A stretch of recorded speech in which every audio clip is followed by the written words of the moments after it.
Hello everyone, I hope you're great. This video is about our authentic self. So how do we discover more of what our authentic self is? The first step is to identify what the inauthentic self is, or the conditioned self. So the conditioned self started when we're born and is impressed on us initially by our caregivers, then by schools and relatives, friends, society, religion, culture, and the beliefs that existed within our community, and perhaps our church or synagogue or mosque or whichever establishment that perhaps we went to if we grew up in a religious environment. So all those things gave us imprinted on our subconscious mind the way the world is. It gave us our initial worldview, values, beliefs, at least from the world's point of view. But is that our authentic self? It's not. Authentic self exists within that small voice within us who communicates to us our authentic likes and dislikes, our authentic values, what we love to do, what resonates with us, what we believe to be right and wrong. That's the source of our authentic self. And there's no initial moment or one moment of great enlightenment and all of a sudden the clouds part and the oceans part and revealed is our complete clarity about our complete authentic self. No, it doesn't work that way. It's a gradual process, and those rare enlightenment moments are few and far between. They're beautiful when they happen, but usually they're earned through a lot of introspection and a lot of examining our unconditioned life. So how do we go about finding our authentic self? Well, it starts off with examining the inauthentic self, examining the conditioned self, taking time systematically and consistently, preferably daily, with our journal and with some solitude, and start thinking about, well, is what I learned from my parents, is that truly who I am? Is the self-worth maybe that I picked up from my family, is that truly who I am? Is that what I'm worth? Making questions, is not right or wrong. Then questioning, well, is what I learned from my religious upbringing, what parts of that is authentic to me? Maybe some parts are and some parts are not. How about the society I grew up in, the political economic environment? If I think about that, do I truly believe in that? Does that resonate with me? What parts of that resonate with me? What parts don't? Same thing with, am I liberal, am I conservative? Over time you can figure out some things that I'm liberal about and some things I'm conservative about. It's really not a true nuanced people. Truly examined people is usually not one way or the other. Usually there's many colors of the rainbow, many shades of gray. In some ways we're liberal, in some ways we're conservative. So when we start to examine the beliefs of our parents, were there potentially any racist beliefs? What's our true belief about race and people? Maybe we learn that the environment's a not safe place to live in, but is that true? And maybe you can go about traveling and going about gaining new experience, experiencing new activities and meeting new people, and then synthesizing that experience. Sometimes we need experience in order to synthesize and reflect and have enough reference points to discriminate and say, well, this is what I truly believe, this is what I truly think, this is who I truly am. So that's the process of examining the conditioned self. Going from general beliefs about the world, society, religion, politics, to our personal beliefs, our beliefs about our worth, our beliefs about our potential, digging into reading books and experimenting maybe with different jobs, interviewing different people who work in different career fields to figure out what resonates with us and what doesn't resonate with us, what our passions are.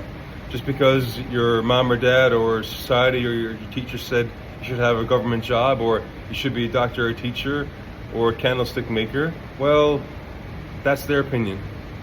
And they're entitled to their opinion, but your life is not their life.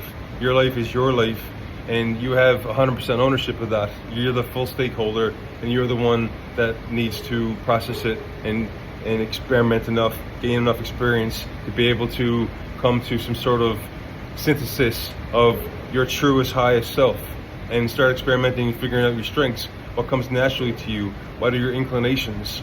How do you want to serve the world? What's truly important to you? Is service truly important to you? So you ask all these many questions, and as you gain experience in life, it doesn't happen overnight. There's very few moments of enlightenment, again, where the clouds part and the sun comes out before it's supposed to, and shines down on you the full clarity of your complete, authentic, brilliant self. No, it's a process. For some people, to get there in a few years. Other people, it's their whole lifetime.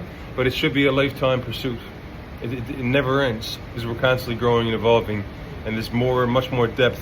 There's always more healing to be done. There's more insights to be had about ourselves. There's more mastery to be pursued, and ideally in our areas of passion and authenticity.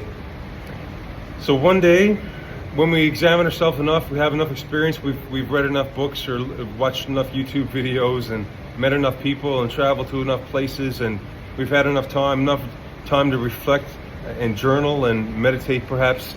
One day we come to some sort of more clarity about our authentic self, and that represents a much more accurate version, a 2.0 or 3.0 or 4.0 of you, that represents a better prototype of your authentic self. And in that, to me, there's a quote by, I believe, Socrates, that an unexamined life is not worth living.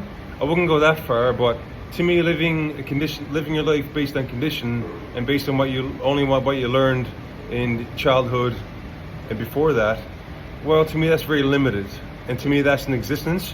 But to me, to truly live and thrive is to move towards our authentic self and to live our DNA, to go about that inner and outer pursuit of curiosity and adventure and exploration, just like the great adventurers of the past. We can do that for ourselves.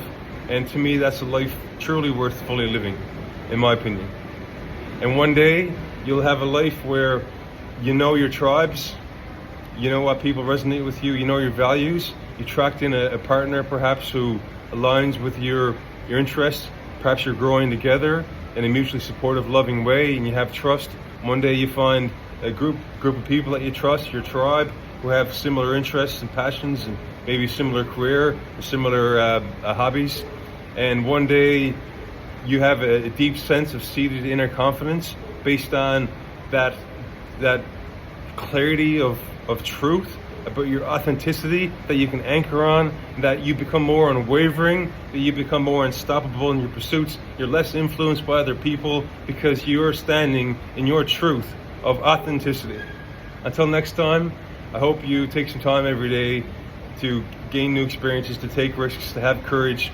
And if you did grow up, my last note is, if you did grow up in a childhood that was fairly adverse and stressful, not perhaps to your caregiver's fault, because they're likely doing the best they could, but if it was stressful, that means your perspective of the world is more limited, and you may have deep feelings of shame, of complex trauma, of fears, and that's going to limit you from trying to pursue your authentic self, because you had to hustle to gain the approval of your caregivers in your precognitive mind, and that made you, perhaps now as an adult, it made you more of a conformist.